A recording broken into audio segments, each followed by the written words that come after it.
Здравейте! Казвали ли сте си някога следното? Между българския и гръцкия език няма нищо общо. Днес ще ви опровергая, като ви представя 35 общи думи между двата езика. Общите думи, които ще разгледаме, съм разделил в 4 категории.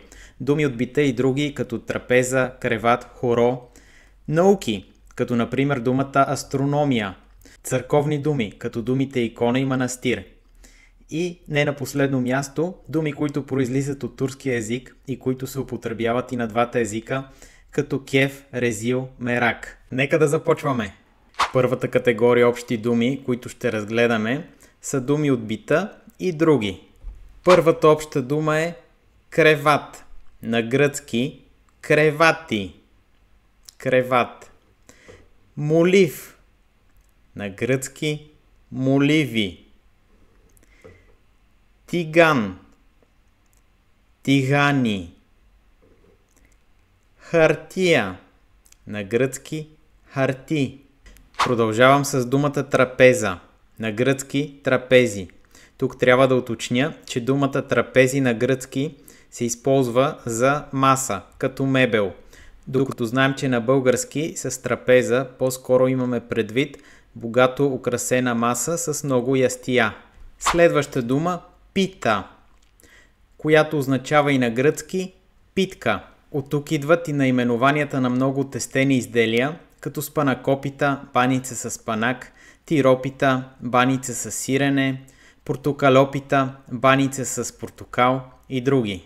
Думата захар, която на гръцки е захари. Общият произход на думата и на двата езика е от арабски. Традиционното българско хоро.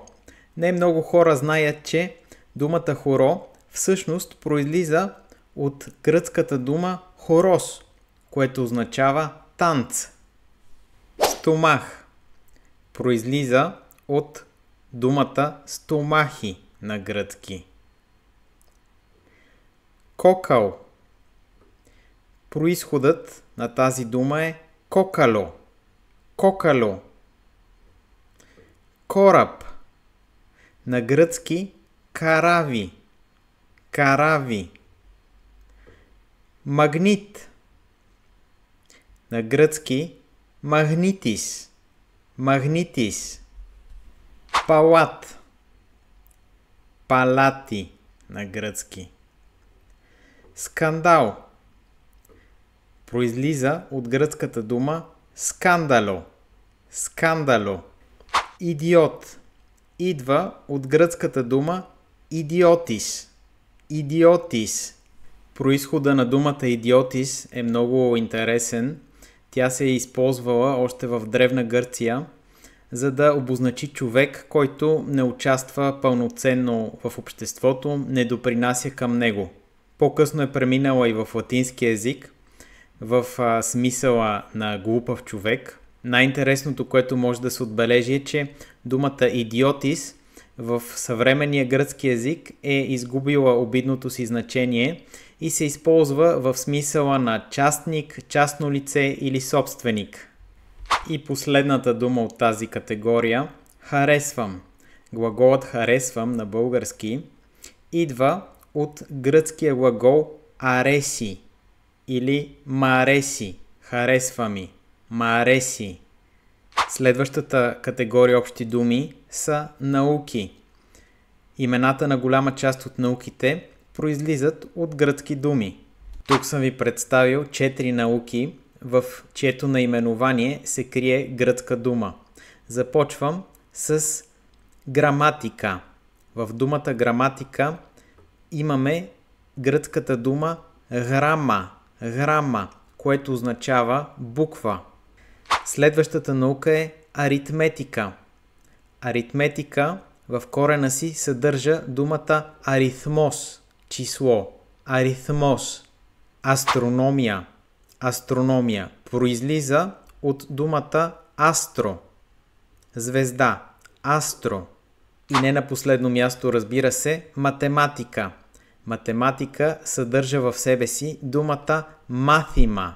Мάθημα, което на гръцки означава урок. Предпоследната категория е Църковни думи. Ще ви представя 3 много използвани такива. Започвам с думата икона. На гръцки думата е същата. Икона.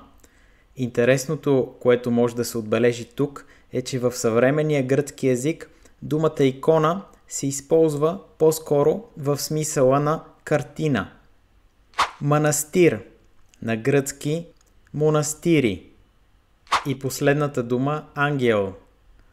Ангелос на гръцки. Думата ангелос означава вестоносец.